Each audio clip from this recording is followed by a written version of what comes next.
Hmm. Do you ever wonder how scientists concluded the age of Earth to be about 4.6 billion years old? And how geologists determine the age of rocks and volcanoes? The answer is a technique called radioactive dating. Hi, my name is Vanessa K. Imamaril, and I will discuss what is radioactive dating, what different methods are used in radioactive dating, and what is half-life and its role in radioactive dating.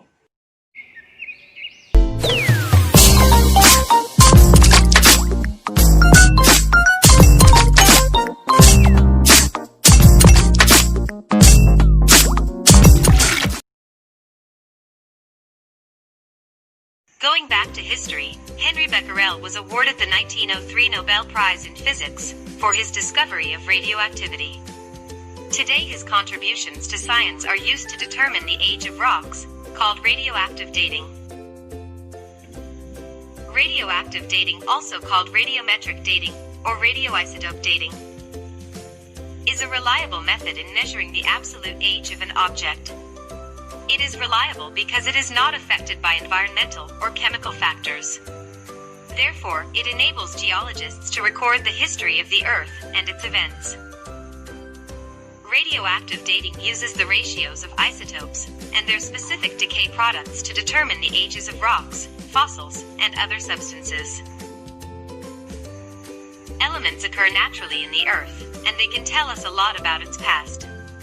Each element is made up of atoms, and within each atom is a central particle called a nucleus. Within the nucleus, we find neutrons and protons. These neutrons can become unstable, and when they do, they release energy and undergo decay. Scientists call this behavior radioactivity. Radioactive dating relies on certain elements that have isotopes. These are the atoms that have extra neutrons in them. Isotopes are unstable forms of elements. During radioactivity, the unstable isotope breaks down and changes into a different substance. A new, more stable isotope, called the decay, or daughter product, takes its place. The isotope doesn't actually decompose, it just changes into something else. Keep in mind that each radioactive isotopes decay at a constant rate. These measurements show what is the half-life. Half-life is the amount of time it takes for one half of the isotope to decay. When the half-life of an isotope is up, half of the original element will be gone. Then it will transform into a different isotope. Then the other half-life will be down to a quarter, down to 8, until all of its decay. The length of the half-life is different in every isotope. In short, scientists compare the number of parent atoms to the number of daughter atoms.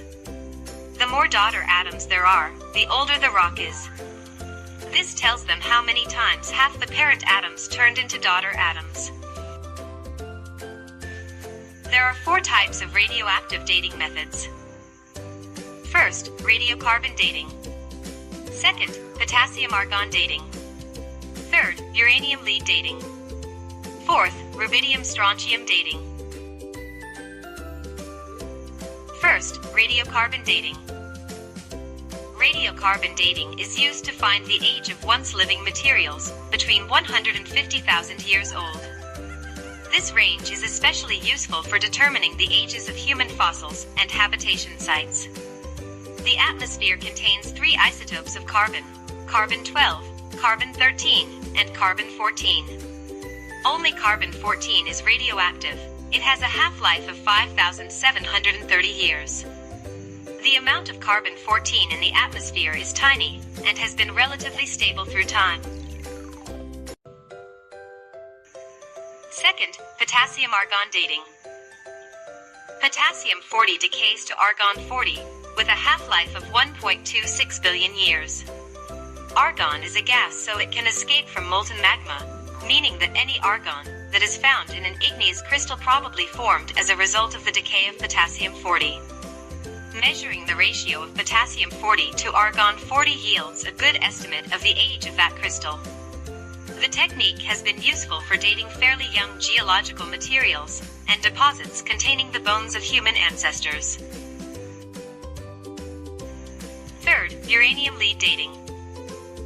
2 uranium isotopes are used for radiometric dating. Uranium-238 decays to lead-206 with a half-life of 4.47 billion years. Uranium-235 decays to form lead-207 with a half-life of 704 million years. Uranium lead dating is usually performed on zircon crystals. When zircon forms in igneous rock, the crystals readily accept atoms of uranium, but reject atoms of lead. If any lead is found in a zircon crystal, it can be assumed that it was produced from the decay of uranium. Uranium lead dating is useful for dating igneous rocks from 1 million years to around 4.6 billion years old. Zircon crystals from Australia are 4.4 billion years old, among the oldest rocks on the planet. Fourth, rubidium-strontium. The method is applicable to very old rocks, because the transformation is extremely slow. The half-life of rubidium-87 is approximately 50 billion years. It is used to date igneous and metamorphic rocks. Here are the references that I used. That's all for my discussion. I hope you enjoyed watching this video. Thank you and God bless.